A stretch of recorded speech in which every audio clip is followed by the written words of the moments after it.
Guilt and shame can be very powerful and potent emotions to feel, and they can be very detrimental for us, but they can also have a positive impact for us as well. And guilt and shame are going to be the topics that we discuss today in this episode.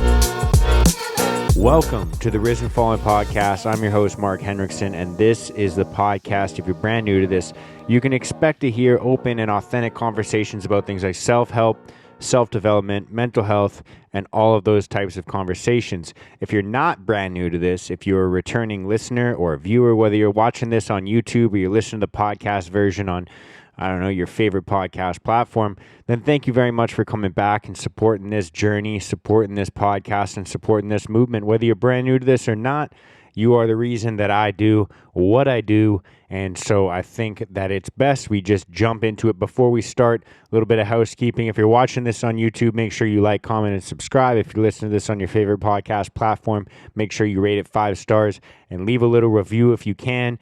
It helps boost your boy in the algorithm. But let's just jump right into it. I just finished up reading this book here, Dopamine Nation. I'm holding it really weirdly, but if you're watching the video of this, you can see the cover of that book, Dopamine Nation. It's by Dr. Anna Lembke, and highly recommend it. It was a really good read for me. I got it from my girlfriend's mom for Christmas, and I just finished it up now at the end of February here. It took me 2 months to finish this book because I am not the best reader and I read about 10 pages a day. So that is a habit that I've had since doing 75 Hard, just to continue reading a little bit at a day, as much as I possibly can, sometimes a little bit more, sometimes I forget to, but for the most part I read 10 pages a day, just to keep filling my brain with positive, useful information as opposed to filling it with just content from social media that's going to make me anxious and angry and distracted from, what I think is a positive life. So, I just finished this book up, Dopamine Nation, and right near the end of it, there was a great chapter about shame and guilt and just kind of discussing the difference between the two, the way that she describes it. I really ingested it well. And I wanted to share some of these ideas with you guys because I think that these are useful tools to think about these things with and to use them as tools in a positive way as opposed to a negative way. So before I jump into that, I'm going to take a little sip of my coffee here. I implore you, if you got a drink in front of you, some water, some coffee, whatever, take a second and take a breath and just take a sip and enjoy life for a second with me.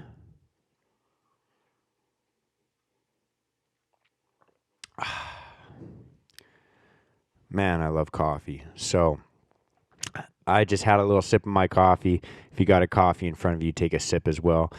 So a couple of the things that I've taken from this book and I've taken from my journey as well, just thinking about shame and guilt. A lot of the time we think about these things as the same thing, the same emotion. A lot of psychology literature will speak about these things as if they're the same thing, and maybe they are, but I like to think of these things as two different things.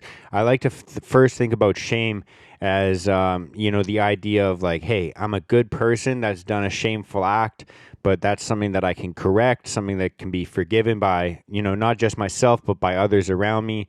And, this can be corrected. This can be good. Guilt, however, on the other side of that is a feeling of like, I'm a bad person. I always have been. I always will be. I do bad things and I negatively impact those around me consistently. And like I said, always have and always will. And that's the way I think of the feeling of guilt. That's just kind of the way that I like to differentiate between these two things. So one of them is like, hey, I'm a good person that's done a bad thing, but this can be corrected and this can be forgiven.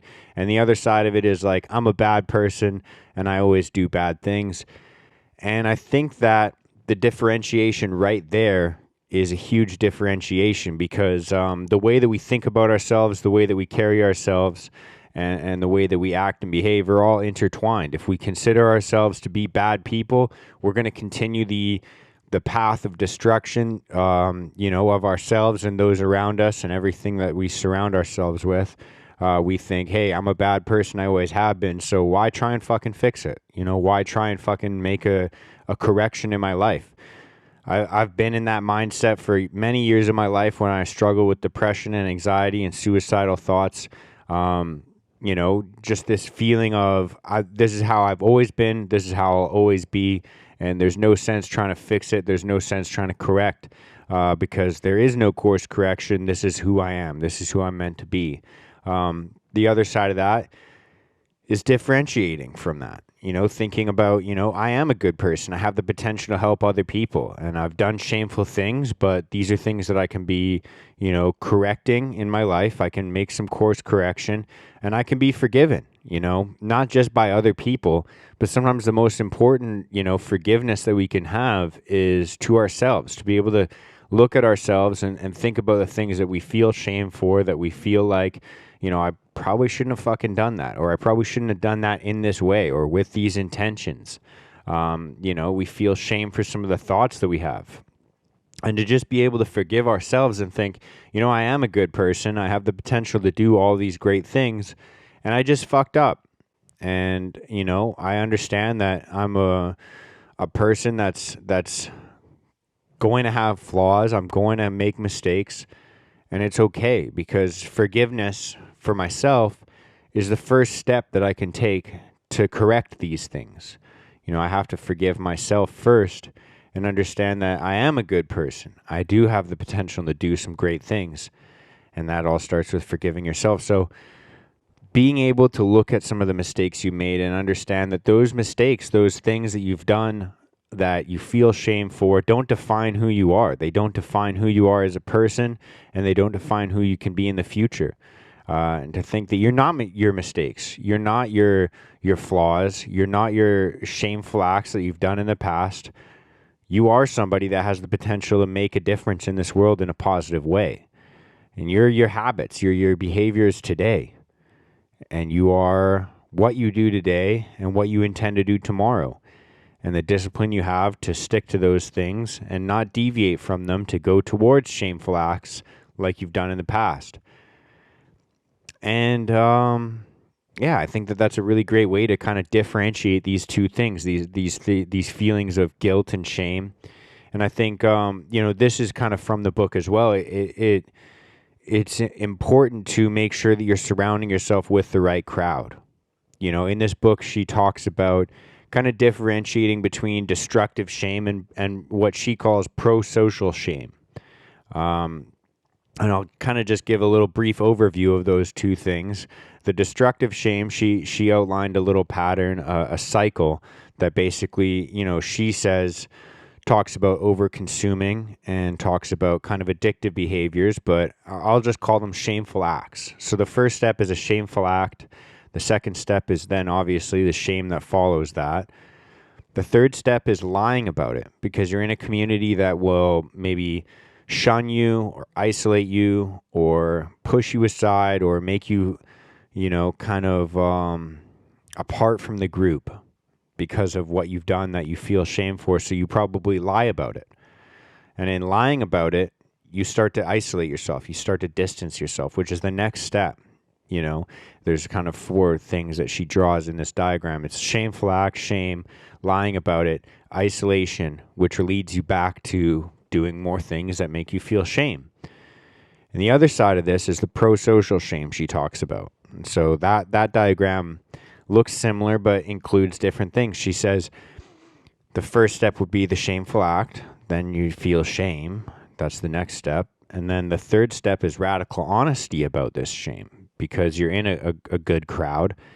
And the fourth step to that is acceptance and unconditional love, which I'm going to talk about as well.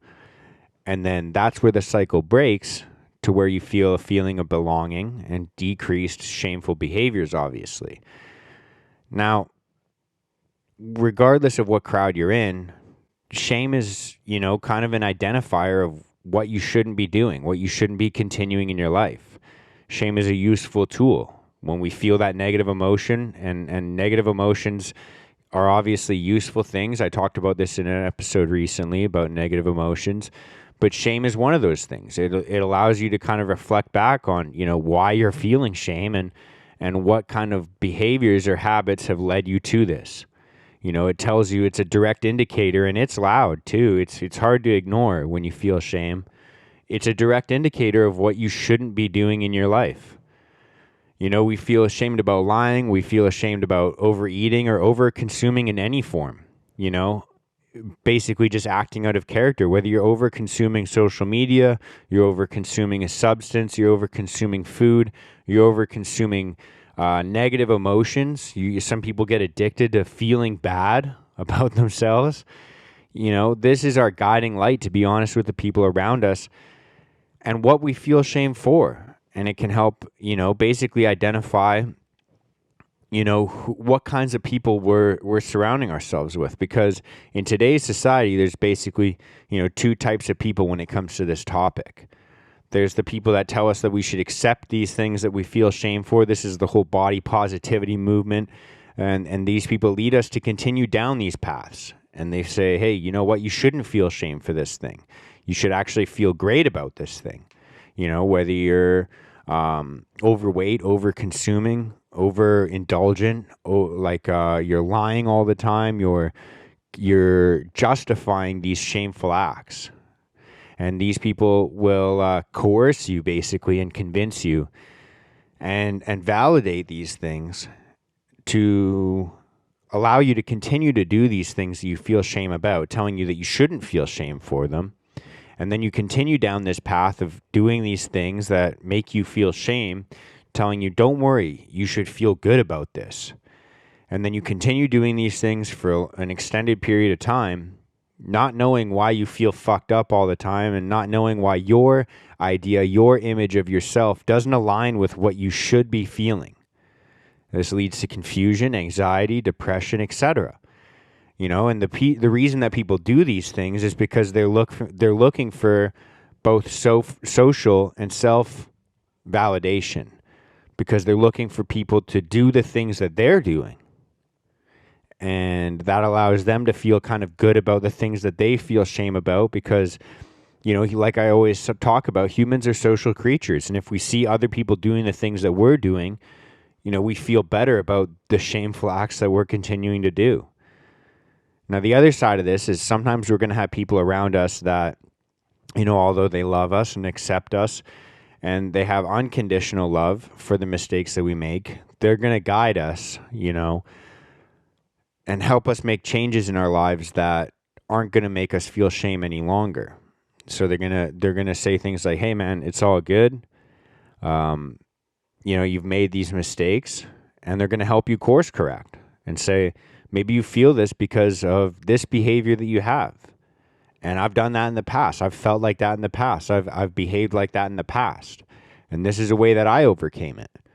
Maybe you need to spend your money less frivolously. Maybe you need to stop eating as much. Maybe you need to exercise more. Maybe you need to have more discipline. Maybe you need to, they're going to help guide you into a way of living of, avoiding, not avoiding, but turning back and facing those things that made you feel shame and start to course correct. And this is going to be difficult because, if we're in the habit of chasing after these things that have made us feel shame in the first place, it's going to be hard to break that habit.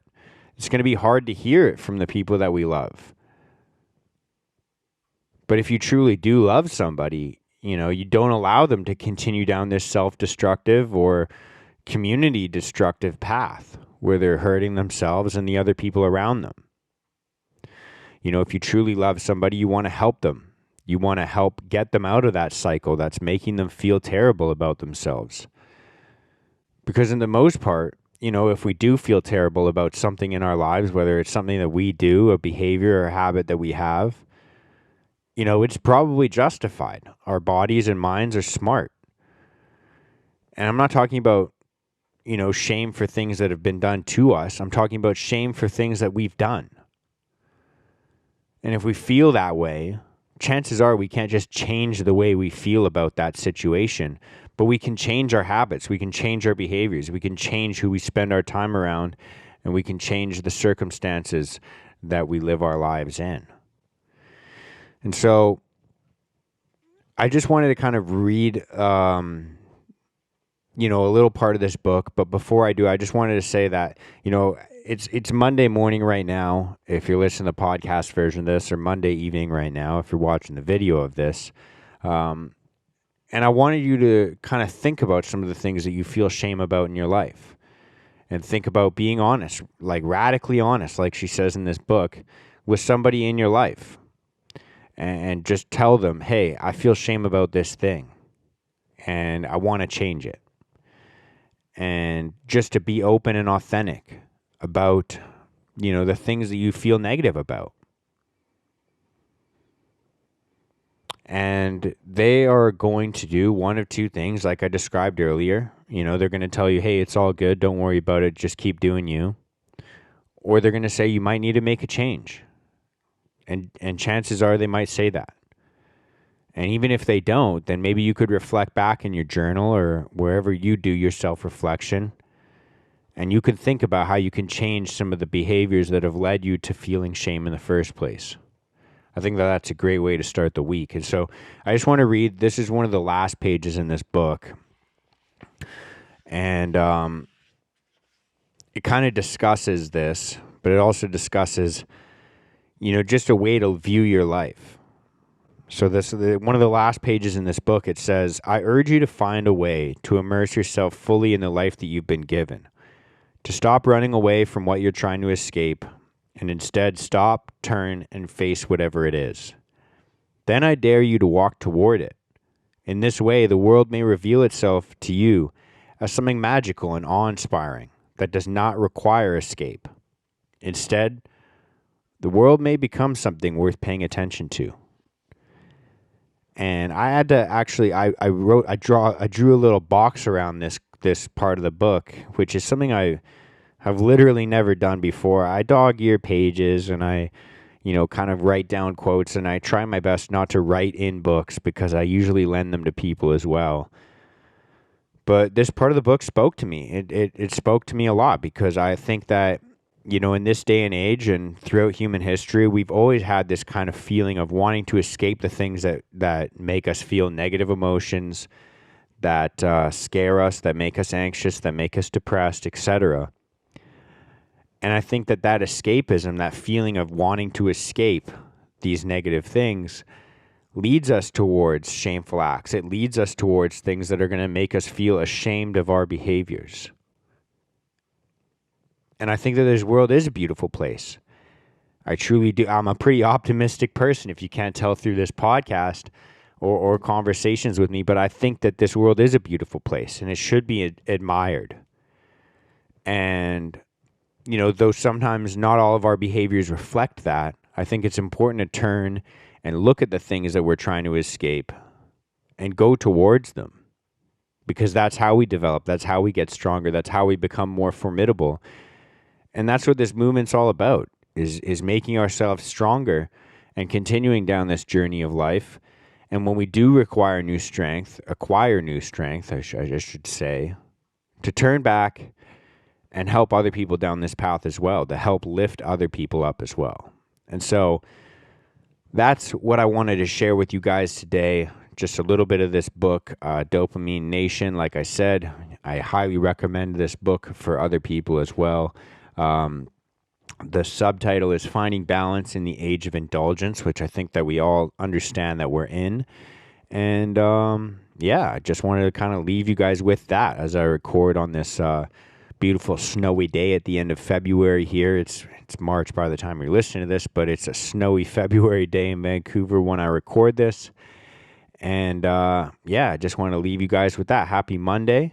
A little bit of housekeeping before I close off here. We do have the Risen Fallen group, which we have either in-person meetups or Zoom calls every single week. We have a group chat running on Telegram where we are able to connect and have these types of conversations as well. So if that's something you're interested in joining, then message me on Instagram at Risen Fallen, and I'll throw you in that group. I'll make sure that you get a little bit more connection and community in your life.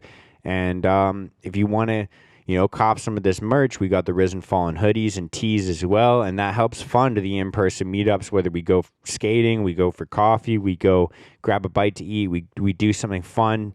We've been talking about going to Science World. I still think it'd be cool to do something like rock climbing, something like that. But that's what this the proceeds of this merch go towards is funding these events where we can go out and, like I said, create a little bit more community and connectiveness. So that's all I got for you guys. If you want to get some of the merch, it's at risenfallen.com. If you want to connect, I'm on Instagram at risenfallen. And that's all I got for you guys today. So happy Monday. Enjoy this week. Reflect on the things that you feel shame about and try and fucking course correct. So much love and peace out. I love you all. Have a good day, you beautiful human beings. Bye.